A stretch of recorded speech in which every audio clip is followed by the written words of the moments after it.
আসসালামু আলাইকুম। সবাই কেমন আছেন? আশা করি ভালো আছেন। আজকে আমি ঘুরতে যাচ্ছি কাজাকিস্তানের একটি টুরিস্ট এরিয়া। খুব সুন্দর জায়গা এখানে। এই যে কাজাকিস্তানের বাড়িঘর, রাস্তাঘাট কত সুন্দর। ওখানের মানুষেরও অনেক আন্তরিকতা আছে মানুষের মধ্যে। তো এই যে একটি পাহাড় দেখেন, এই পাহাড়ে ঘুরতে যাচ্ছি আমরা। অনেক সুন্দর পাহাড়, ওখানে গেলে ভিডিওর মধ্যে আছে আপনারা দেখতে পারবেন। খুব সুন্দর সুন্দর জায়গা কাজাকিস্তানের। এই যে যেখানে কাজাকিস্তানের রাস্তাঘাট যেদিকে যাই সব জায়গায় উন্নত। এই যে ইউরোপের মতো, ইউরোপ আমেরিকায় যেরকম, হয়তো ইউরোপ আমেরিকা হতে পারে নি, কিন্তু মোটামুটি ইউরোপ আমেরিকার মতোই রাস্তাঘাট আছে। দেখতে পারেন, এই যে ভিডিওগুলো দেখতে পারবেন আপনারা। কত সুন্দর সুন্দর রাস্তাঘাট, বাড়িঘর। এই আমরা আসলাম এইমাত্র গাড়ি থেকে নামলাম। গাড়ি থেকে নেমেই আপনাদেরকে দেখাবো, সাথে থাকেন। এই আমরা যাচ্ছি, এই যে একটা বাজ পাখি। এই বাজ পাখি দুবাইতে কত দাম, বাজ পাখি দেখেন। এই বাজ পাখিটা হাতে নিলে অনেক টাকা লাগবে, তাই আর নিতে চাইলাম না। এই যে একটা ছোট খাল, খাল আছে ওখান থেকে পানি, এই যে পাহাড় আছে, পাহাড়ের উপর থেকে পানি আসতেছে। এই খাল, বেশ সুন্দর একটা জায়গা। আসলে সত্যি বলতে অনেক বাংলাদেশি ভাই বন্ধুরা আছে, অনেক টাকা পয়সা আছে, কিন্তু ঘোরার মতো জায়গা খুঁজে পাচ্ছেন না। টুরিস্ট কোথায় যাবেন চিন্তা করে দিলে কিন্তু কিচ্ছু পাচ্ছেন না।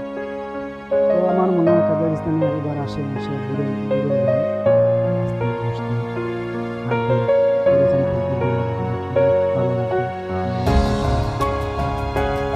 ভালো একটা জায়গা, আসলে নিজের চোখে না দেখলে কিছু বোঝা যায় না।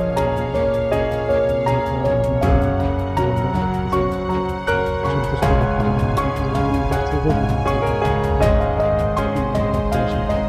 আমাদের বাংলাদেশে অনেক ব্লগার আছে, ব্লগাররা ঘোরাঘুরি করতে অথচ এখানে এসে ঘুরতে এই যে ভিডিওগুলো বানিয়ে আপলোড করে অনেক সুন্দর সুন্দর জায়গা। এই যে একটা ছোট লেক, অনেক বড় বড় লেক আছে। আসলে কাজাকিস্তান অনেক সুন্দর।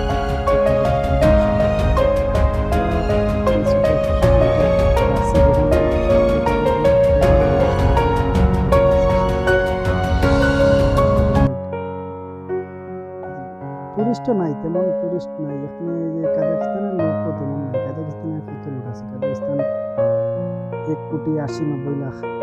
কাজাকিস্তান বিশ্বের নবম বৃহত্তম দেশ হলো কাজাকিস্তান। এখন এত বড় একটা দেশ, জনসংখ্যা মাত্র 1,80,00,000, 85,000। এর মধ্যে তাদের কাজকর্ম, সবাই ব্যস্ত, কেউ সারা দিকে নেই। বাংলাদেশ, আমাদের বাংলাদেশে যেরকম বেকার লোক আছে, এখানে তেমন বেকার নেই, সবাই কাজকর্ম করে।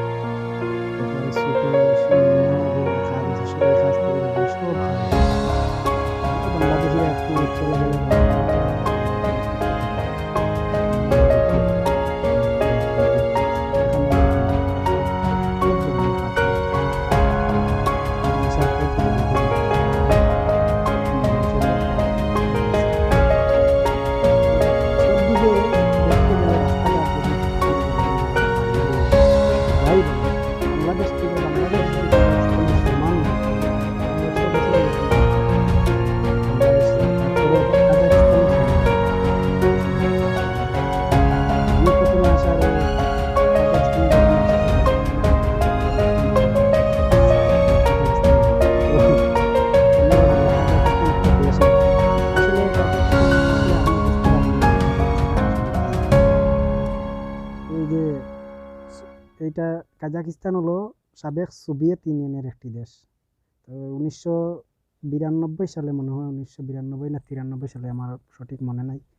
তো স্বাধীন হয়েছে সোভিয়েত ইউনিয়ন থেকে। এখন বর্তমানে বিশ্বের নবম বৃহত্তম দেশ কাজাকিস্তান। এখানে প্রাকৃতিক সৌন্দর্য, তেল, গ্যাস সব কিছুই আছে। লোকগুলা দেখেন অনেক সুন্দর সুন্দর। এখানে এই যে মানুষ যারা আছে, তারা সবাই ইউরোপের মতো তাদের চলাফেরা।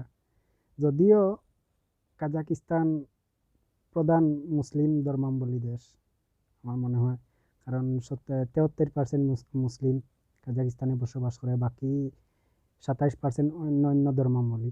তো কাজাকিস্তানের যে মুসলিম যারা আছে এরাও তেমন একটা এই ধর্মের প্রতি গুরুত্ব নাই। আমি তো প্রথমে আসার পরে এই যে রমজান গেল, রমজানে একজন লোকও দেখি নাই। যে যতজন লোকের সাথে দেখা হয়েছে, একজনের সাথে দেখা, একজনেরও দেখতাম না যে এরা রোজা রাখছে বা রোজা আছে।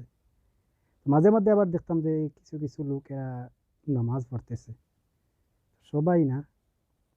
তো বাংলাদেশ থেকে অনেক অনেক ভিন্ন এরা। আর আরেকটা বিষয়, এরা অনেকে, বেশিরভাগ লোক এরা ইংলিশ বুঝে না।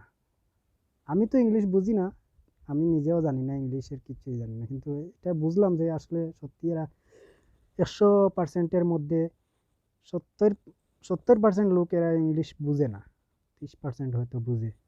কিন্তু এটা বোঝাই যায় না যে আসলে এরা যে ইংলিশ বুঝে না, এটা বোঝা যায় না। কারণ ইউরোপের কাছে একটি দেশ, আর সবই চাল চলন সব কিছু ইউরোপের মতো, কিছুই মানে ডিফারেন্স নাই। ইউরোপে যেরকম সব ইউরোপের মতো, তো ইউরোপের মতো হলে তো অবশ্যই কাজকর্মটাও ইউরোপের মতো হতো, বা ইংলিশ ভাষাটাও ইংলিশ হতো, ইউরোপের মতো হতো। কিন্তু এরকম না। এরা মানুষও আসলে, মানুষও খুব ভালো মানুষ এরা। এদেশের লোকগুলা অনেক ভালো। তো এখানে আপনি আসতে হলে আবার একটা জিনিস দেখলাম যে এখানে মাল সামানের দাম অনেক বেশি, বাংলাদেশ থেকে অনেক অনেক বেশি। তো সামান্য কিছু কিছু জিনিস সস্তা আছে, যেমন যে যে যার এই যে বাংলাদেশে পেঁয়াজ আছে, আলু আছে, এই দুইটা জিনিস আমি দেখছি অনেক সস্তা পাওয়া যায় এখানে। এখানে পেঁয়াজের কেজি আমি দেখছি যে 180 টেঙ্গি, 180 টেঙ্গি 5 ভাগের 1 ভাগ নিচে করেন, তো অনেকটা কমিয়ে যায় এখানে। যেমন বাংলাদেশের 1 টাকায় কাজাকিস্তান 5 টাকা হয়। বাংলাদেশের টাকা অনেক বড়, কাজাকিস্তান থেকে বাংলাদেশের টাকা বড়, কাজাকিস্তানের টাকা ছোট। তো এই টাকা যে ছোট, অনেকে বলে ভাই টাকা ছোট, তুমি আপনি কি এরকম বলেন? আসলে টাকা ছোট বড় বিষয় না। আসলে বড় তাদের দেখে নিয়ে একটা একটা ব্র্যান্ড দৌড় দিতেছে, কিছু সামর্থ্য টুরিস্টে আসতেছে, লোক নাই তো। বেশিরভাগ এই দেশে অন্য অন্য দেশে, যেমন মালদ্বীপে, নেপালে দেখলাম টুরিস্টরা আছে। যেমন ইন্ডিয়া গেছিলাম, ইন্ডিয়া দেখলাম, মালদ্বীপে গেছিলাম, মালদ্বীপে দেখলাম, শ্রীলঙ্কা ছিলাম, শ্রীলঙ্কা দেখলাম। কিন্তু কাজাকিস্তানে তেমন না।